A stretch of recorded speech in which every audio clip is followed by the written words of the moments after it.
بسم الله الرحمن الرحيم.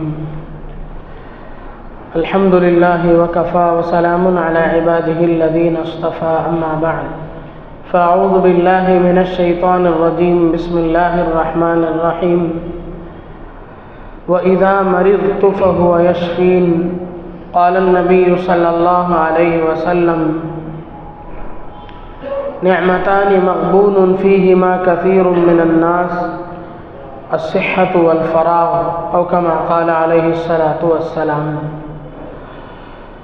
محترم بزرگوں، دوستو، ابھی میں نے ایک چھوٹی سی آیت آپ کے سامنے تلاوت کی، جس میں حضرت سیدنا ابراہیم علیہ السلام اللہ تبارک و تعالیٰ کی معبودان باطلہ کے مقابلے میں خدائے وحدہ لا شریک لہ کی تعریف بیان کرتے ہوئے کہتے ہیں کہ میرا اللہ ایسا ہے، الذی خلقنی فہو یہدین، جس نے مجھے پیدا کیا اور اسی نے مجھے صحیح راستہ دکھلایا. والذی یمیتنی ثم یحیین، وہی موت دیتا ہے، وہی مجھے جلاتا ہے. اور کہتے ہوئے آگے فرماتے ہیں: وَإِذَا مَرِضْتُ فَهُوَ يَشْفِينِ، وہی مجھے بیماری بھی دیتا ہے، وہی شفا بھی دیتا ہے. بیماری انسان کو انسانی زندگی میں اونچ نیچ آتے رہتے ہیں. انسان مصائب کا بھی شکار ہوتا ہے، آلام کا بھی شکار ہوتا ہے، آزمائشوں کا بھی شکار ہوتا ہے، بیماریاں بھی اسے آتی ہیں. نبی اکرم صلی اللہ علیہ وسلم نے ارشاد فرمایا: عجبت لامر المؤمن فإن الامر كله خیر. مجھے مومن کے معاملے میں بڑی حیرت ہوتی ہے کہ اس کا سارا کا سارا معاملہ خیر ہی خیر ہے. یعنی اگر وہ بیمار ہو تب بھی اسے نیکیاں ملتی ہیں، اگر صحت ہے تو صحت کے مزے لوٹتا ہے. دونوں حالتیں اس کے لیے نفع پہنچانے والی، راحت پہنچانے والی ہیں. آدمی کو اللہ تبارک و تعالیٰ نے صحت کی نعمت عطا فرمائی، اس کی قدردانی کی تاکید فرمائی. نبی اکرم صلی اللہ علیہ وسلم نے فرمایا: نعمتان مغبون فیہما کثیر من الناس، الصحة والفراغ. دو نعمتیں ایسے ہیں جس میں بہت سے لوگ دھوکہ کھا جاتے ہیں. یعنی نعمت ایک ایسا سرمایہ ہے گویا کہ اسے کاروبار میں لگایا گیا اور اس میں لوگوں نے خسارہ کر لیا. وہ کون سی دو نعمتیں ہیں؟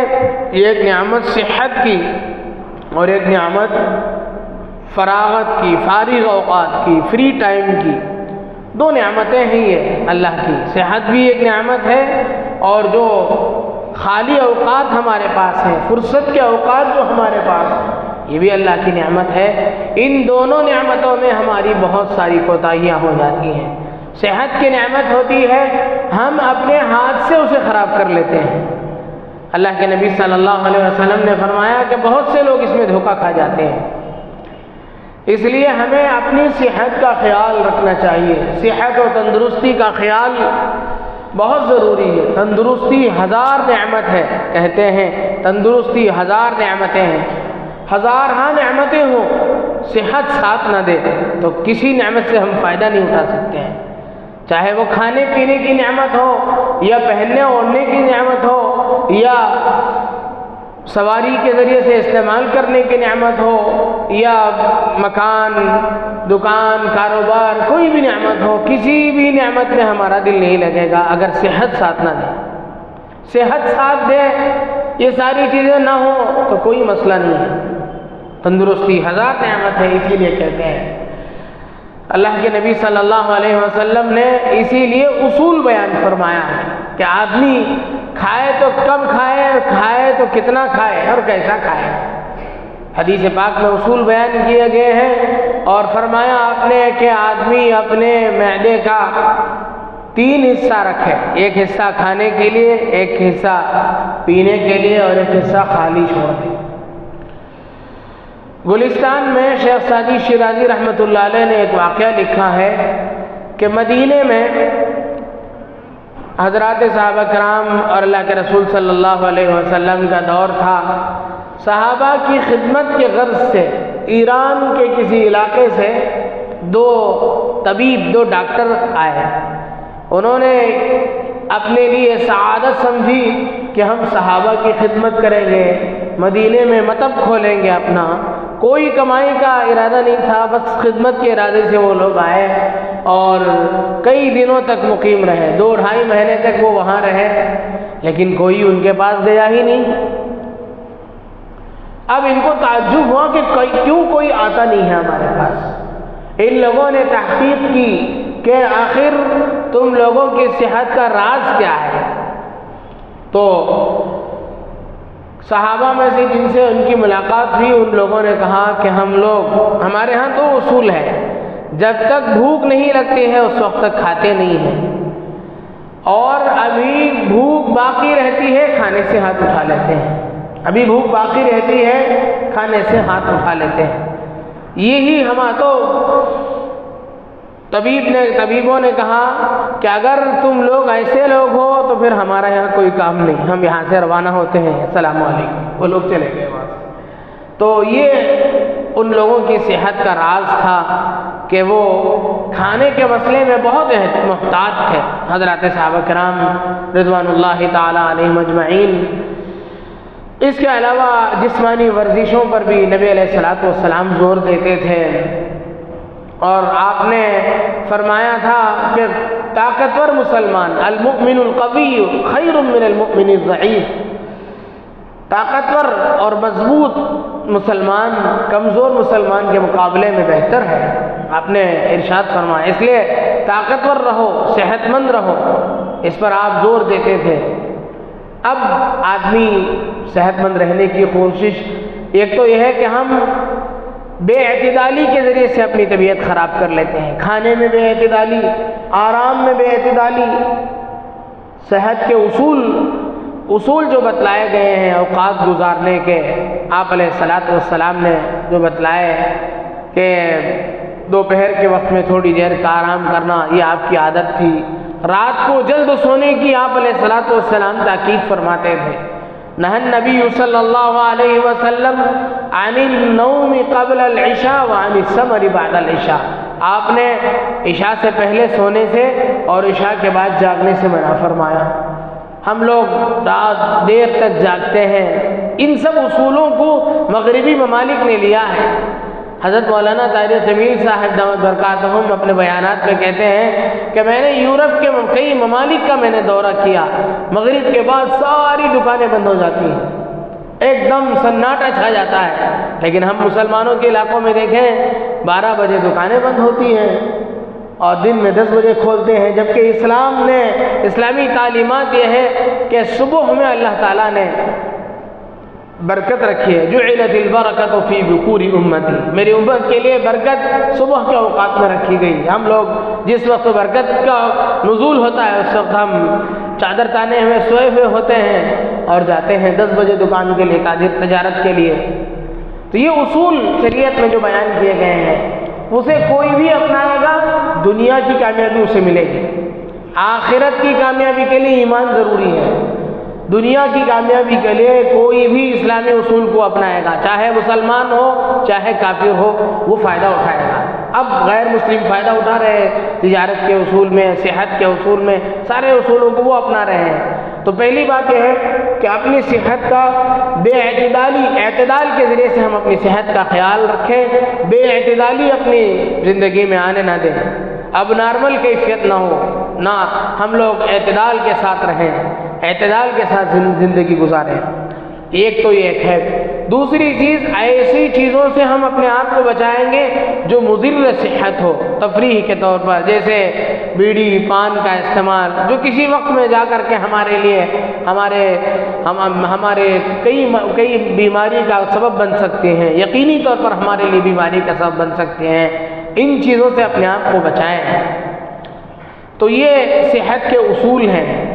اب ان سب کے باوجود اگر بیماری آ جاتی ہے، عام بیماریاں جیسے بخار ہو گیا، نزلہ ہو گیا، کھانسی ہو گئی، اس طرح کی اگر بیماریاں ہو گئی تو اب شریعت ہمارے سلسلے میں کیا اصول بیان کرتے ہیں، کیا ہے اسلامی تعلیمات؟ اللہ کے نبی صلی اللہ علیہ وسلم کے دربار میں ایک عورت نے بخار کو گالی دی، بخار کے سلسلے میں کیا کیسی مصیبت ہے، یہ مجھے آ گئی، مجھے چڑھ گیا ہے، بہت پریشان کر رکھا ہے، کھانے میں بھی ذائقہ نہیں، کسی چیز میں دل نہیں لگتا ہے۔ آپ نے فرمایا کہ بخار کو گالی نہ دو، اس لیے کہ وہ تمہارے گناہوں کو ختم کرتا ہے۔ آپ نے فرمایا کہ بخار مؤمن بندے کے گناہ کو ایسے ہی دھو دیتا ہے، ایسے ہی دور کر دیتا ہے جیسے بھٹی لوہے کے زنگ کو دور کر دیتا ہے۔ تو یہ آپ نے بیان فرمایا، بندے مومن کے پیر میں کوئی کانٹا بھی چھبے اللہ تعالیٰ اس کی وجہ سے گناہوں کو معاف فرماتے ہیں۔ روایات میں آتا ہے کہ قیامت کے دن اللہ تبارک و تعالیٰ مصیبتوں پر صبر کرنے کی وجہ سے جو اجر دیں گے، بندے مومن ان اجروں کو دیکھے گا، ان ذخیروں کو دیکھے گا، نیکیوں کے ان ڈھیر کو دیکھے گا تو اس بات کی تمنا کرے گا کہ کاش مجھے دنیا میں قینچیوں سے کاٹا جاتا، اس بات کی تمنا کرے گا۔ حدیث میں ہے۔ آج ہم پریشان ہو جاتے ہیں، اللہ کا ہم شکر ادا کریں، جس حال میں بھی ہوں، صحت میں ہوں تب بھی، بیماری ہو تب بھی، حالات اچھے ہوں تب بھی، حالات خراب ہوں تب بھی، اس لیے کہ آپ نے فرمایا کہ مومن کی شان ہی عجیب ہے، جس حال میں بھی رہے وہ فائدے میں ہے، یا تو دنیا کا فائدہ ہوگا یا آخرت کا فائدہ ہوگا۔ تو حالات اگر آئے اونچ نیچ ہو تو ہمیں پریشان ہونے کی ضرورت نہیں، بخار ہو گیا۔ دوسری چیز، ایک چیز ہے پرہیز، آپ نے اس کی تاکید فرمائی۔ ام منذر بنت قیس ایک صحابیہ ہیں، وہ کہتی ہے کہ ایک مرتبہ حضرت علی رضی اللہ عنہ بیمار ہو گئے، آپ علیہ الصلاۃ والسلام ہمارے پاس آئے، ان کی عیادت کے لیے حضرت علی ہمارے درمیان میں تھے، آپ تشریف لائے تو کھجور کا کوئی خوشہ رکھا تھا، ہم نے پیش کیا حضور کے سامنے۔ حضرت علی رضی اللہ عنہ نے کھانا چاہا تو آپ نے انہیں منع فرما دیا، کہہ دیا کہ بھائی احتیاط کرو، یہ تمہارے لیے مضر صحت ہے، رک جاؤ۔ وہ رک گئے۔ اس کے بعد کوئی دوسری چیز پیش کی گئی، آپ نے فرمایا آؤ علی کھاؤ، یہ تمہارے لیے مضر صحت نہیں۔ تو اس سے معلوم ہوا کہ پرہیز یہ بہت ضروری ہے۔ ہم لوگ دوا دارو تو کر لیتے ہیں، ہم لوگ ہمارے ہاں ایک سسٹم یہ ہوتا ہے کہ ادھر کھاؤ بھی خوب جم کر کے، دوائیاں بھی لیتے رہو، میں بھی پیتے ہیں، توبہ بھی کرتے ہیں، یہ بھی جاری ہے وہ بھی جاری، شراب بھی پی رہے ہیں، توبہ بھی کر رہے ہیں، یہ بھی جاری ہے وہ بھی جاری کی طرح۔ ایسا نہیں ہونا چاہیے، اسلامی اصول کے خلاف ہے۔ پرہیز کریں اور پھر دوائی لیں۔ کچھ وقفہ ماہرین صحت یہ کہتے ہیں کہ کوئی بھی بیماری ہمیں لاحق ہو تو کچھ دیر انتظار کرنی چاہیے۔ ایسا نہ ہو کہ جیسے ہی سر درد آیا فوراً جائے دوائی ڈالی، ایسا تھوڑا بخار آ گیا فوراً ہسپتال بھاگ رہے ہیں، یہ نہیں ہونا چاہیے۔ آدمی کے بدن کے اندر اللہ تبارک و تعالیٰ نے قدرتی طور پر قوت مدافعت رکھی ہے، تامل میں جسے نوئی ادر سکتی کہتے ہیں۔ ہر آدمی کے اندر وہ امیونٹی پاور جسے کہتے ہیں انگریزی میں، وہ ہر آدمی کے اندر اللہ نے ودیعت کر رکھی ہے، وہ چیز ہوتی ہے، وہ ایکٹیو ہوتی ہے، اسے ہمیں ایکٹیو ہونے دینا چاہیے۔ ہم اگر اسے کام ہی نہیں دیں گے تو پھر وہ ناکارہ ہو جائے گی وہ چیز۔ انسانی بدن کے جتنے اعضاء ہیں، سارے اعضاء میں اللہ نے ایک اصول یہ رکھا ہے کہ ہر عضو جتنا استعمال ہوگا اتنا ہی وہ تازہ رہے گا، جتنا اسے استعمال کریں گے۔ اب اگر ناکارہ بن کر کے کوئی بھی صحت مند آدمی، ایک صحت مند نوجوان صرف بستر میں سوتا رہے ڈھیلا ہو جائے گا، اور جتنا استعمال ہوتا رہے گا ہر عضو کے بارے میں آپ سوچیں، دماغ جتنا اسے لڑائیں گے، جتنا اسے دماغی کام لیں گے، ذہانت میں اضافہ ہوتا چلا جائے گا۔ کوئی کام نہیں لے رہے ہیں، بہت سارے لوگ جسمانی محنت کر رہے ہیں، ان کا جسم مضبوط ہوتا ہے۔ ذہین سے ذہین آدمی کو کہیں آپ بھائی یہ بوجھ اٹھاؤ، وہ اٹھا نہیں پائے گا، اس لیے کہ اس کی عادت اسے نہیں پڑی ہے، اس نے جسم سے کوئی کام نہیں لیا ہے۔ آپ بہت بڑے بوجھ اٹھانے والے کو یہ کہیں کہ بھائی یہ فزکس کا ایک مسئلہ ہے، آپ اسے حل کر دیں، وہ حل نہیں کر پائے گا، وہ کہے گا یہ میرا کام ہی نہیں، مجھے اس سے پالا ہی نہیں پڑا ہے۔ تو یہ الگ الگ چیزیں ہیں، جس لائن سے آدمی استعمال ہوگا اس لائن سے اس کی صلاحیت بڑھتی جائے گی اور اس میں نکھار آتا چلا جائے گا۔ تو یہ اللہ تبارک و تعالیٰ نے انسانی طبیعت کو ایسا ہی ڈیزائن کیا ہے، تو ہمیں چھوڑنا چاہیے تھوڑی دیر کے لیے تاکہ وہ قوت مدافعت کام کرے۔ تو یہ اس کے بعد اگر بیماری آ ہی گئی تو دو طریقہ ہے، ایک دوا کے ذریعے سے علاج، ایک دعا کے ذریعے سے علاج۔ دوائی علاج بھی ہمیں ضروری ہے، دعا کے ذریعے سے اللہ سے رجوع کرنا بھی ضروری ہے۔ دوائی علاج ہم کریں گے، ایسی دوا لیں گے جو جائز ہو، ناجائز چیز سے دوا علاج کرنے کی شریعت میں اجازت نہیں ہے۔ اور آپ نے فرمایا کہ ناجائز چیزوں میں اللہ نے شفا نہیں رکھی، اور یہ بھی فرمایا آپ علیہ الصلوۃ والسلام نے لِكُلِّ دَاءٍ دَوَاءٌ، ہر بیماری کے لیے دوا ہے۔ یہ جو کہتے ہیں کہ یہ ایسی لا علاج مرض ہے، اس کی دوا ہی نہیں ہے، ایسا نہیں ہے۔ یا تو آپ نے فرمایا اس حدیث کے تسلسل میں آپ نے فرمایا کہ جب بیمار اس دوا کو پہنچ جاتا ہے تب اسے شفا مل جاتی ہے۔ ہوتا ہے کبھی کسی بیماری، میرے ایک استاد تھے وہ کہہ رہے تھے مجھے بہت شدید قسم کا درد آتا تھا، سر کا درد، میں نے کہاں اس کا علاج کرایا، کئی جگہ میں نے علاج کرایا۔ 17 سال کی عمر میں وہ درد شروع ہوا، 34 سال کی عمر تک وہ درد رہا، تو میں نے بہت سارے ڈاکٹروں کے پاس علاج کیا، آخر میں ایک آیورویدک کے پاس دکھایا، اس نے ایک چھوٹی سی پوٹلی دی، اس کے بعد پھر کبھی سر درد آیا ہی نہیں۔ تو یہ اللہ تعالیٰ نے ہر بیماری کا علاج حل رکھا ہے، لِكُلِّ دَاءٍ دَوَاءٌ، جب مریض اس دوا کو پا لیتا ہے تو پھر اللہ تعالیٰ اسے صحت دے دیتے ہیں۔ تو یہ علاج، مریض کو علاج کا بھی راستہ اختیار کرنا چاہیے دوا کے ذریعے سے۔ دوسری چیز، دعا کے ذریعے سے بھی ہم علاج کر سکتے ہیں۔ امام احمد بن حنبل رحمۃ اللہ علیہ نے لکھا ہے کہ حضرت عبداللہ ابن عمر رضی اللہ عنہما اپنے بالغ بچوں کو دعا سکھایا کرتے تھے کہ یہ دعا پڑھا کرو، اعوذ بکلمات اللہ التامات من غضبہ وشر عبادہ واعوذ بکلمات اللہ التامات من غضبہ وعقابہ وشر عبادہ ومن همزات الشیاطین وان یحضرون۔ یہ دعا سکھایا کرتے تھے، اس دعا کو پڑھنے کی تاکید کرتے تھے۔ اور چھوٹے بچے، نابالغ بچے ہیں، ان کو اس دعا کی تعویذ بنا کر کے پہنایا کرتے تھے۔ اصل جو تعویذ کا جو سسٹم آیا وہ بچوں کو، جو لوگ ان کلمات کو اپنی زبان سے ادا نہیں کر سکتے ہیں ان کے لیے تعویذ کا سسٹم لایا گیا۔ اس کے علاوہ بھی کچھ خاص چیزوں کے لیے تعویذیں ہیں، ایسا نہیں ہے کہ تعویذ دوسرے بڑوں کے لیے نہیں ہے، خاص موقع پر تعویذ ہے، لیکن ایک کاروبار بن گیا جب سے تو ہر چیز کی دوا لوگوں نے تعویذ میں سمجھ لیا، ہر درد کی دوا صلی علی محمد کی طرح ہر یہ دکان کھولے بیٹھے ہیں کچھ لوگ، وہ یہ کہتے ہیں کہ آؤ ہمارے پاس، ہر طرح کی روحانی اور جسمانی بیماری کا علاج لگا کر کے رکھ دیے، لوگ بھاگ رہے ہیں ان کے پاس۔ یہ تو ہونا چاہیے کہ ہم دعاؤں کے ذریعے سے علاج کریں، یہ حدیث سے ثابت ہے۔ اللہ کے نبی صلی اللہ علیہ وسلم کے سامنے کسی نے کہا کہ یا رسول اللہ ہم زمانے قدیم میں جھاڑ پھونک کرتے تھے، آپ نے پوچھا لاؤ تمہارا جھاڑ پھونک کا کیا وظیفہ ہے، پڑھ کے سناؤ مجھے۔ جب انہوں نے پڑھ کے سنایا تو آپ نے اس کے بعد ایک اصول ارشاد فرمایا کہ ایک اصول یہ ہے کہ جھاڑ پھونک کے کلمات میں شرکیہ کلمات نہ ہوں تو کوئی بھی کلمہ آپ استعمال کر سکتے ہیں، کوئی بھی طریقہ آپ اختیار کر سکتے ہیں۔ تو تعویذ کی آپ نے باقاعدہ اجازت دی، بعض سلفی وغیرہ جو ہوتے ہیں وہ لوگ اسے شرک قرار دیتے ہیں، ایسا نہیں ہے، حدیث میں باقاعدہ اس کی اجازت ہے، ہم تعویذ کو دعاؤں کا استعمال کر سکتے ہیں۔ ام المؤمنین حضرت عائشہ صدیقہ رضی اللہ عنہ فرماتی ہیں کہ نبی اکرم صلی اللہ علیہ وسلم جب بھی آپ کی طبیعت خراب ہوتی تھی آپ معوذتین، سورہ فلق اور سورہ ناس، یہ دو سورتیں پڑھ کر کے اپنے اوپر دم کر لیتے تھے۔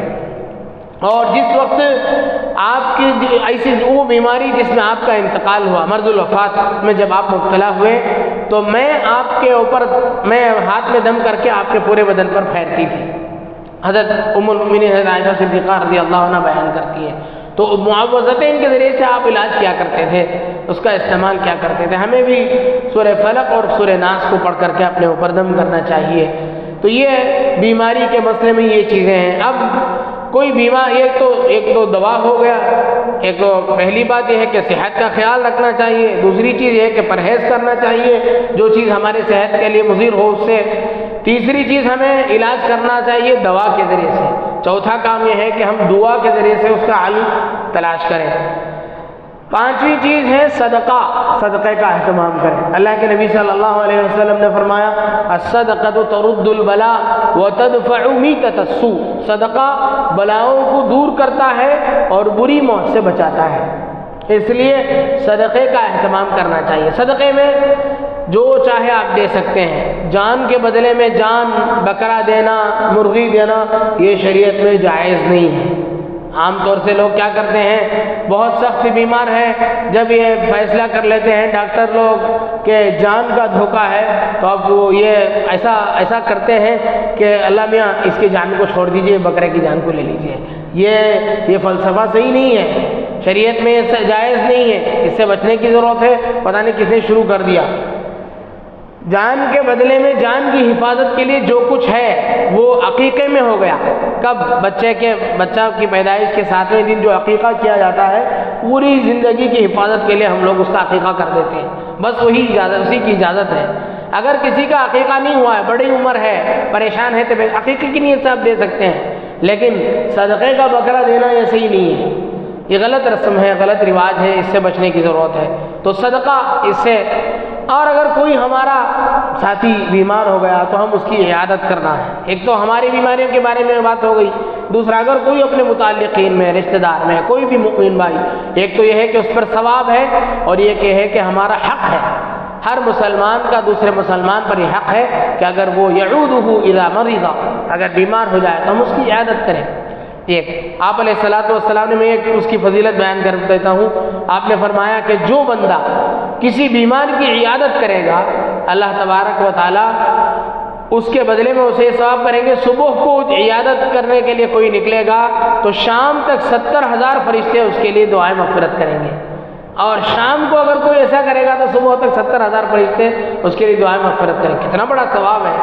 اور آپ علیہ السلام جب بھی کسی مریض کے پاس جاتے تھے اس کے لیے دعا کر کے اسأل اللہ عظیم رب العرش العظیم ان یشفیک، اللہ میں یہ دعا پڑھ کر کے آپ اس کے پاس سے آتے تھے، تسلی کے کلمات کہتے تھے، تسلی کے کلمات کہنا چاہیے، رائے نہیں دینا چاہیے فری میں، کہاں علاج کرتے ہیں، ارے وہاں کیا علاج کرتے ہیں، اس کے پاس جاؤ، اس کے پاس جاؤ، وہ بہت مشکل سے بہت پیسے لگا کے کسی جگہ علاج کیا ہوگا، یہ مفت میں ہم لوگ مفتی بن کے اپنے رائے دیتے ہوں گے۔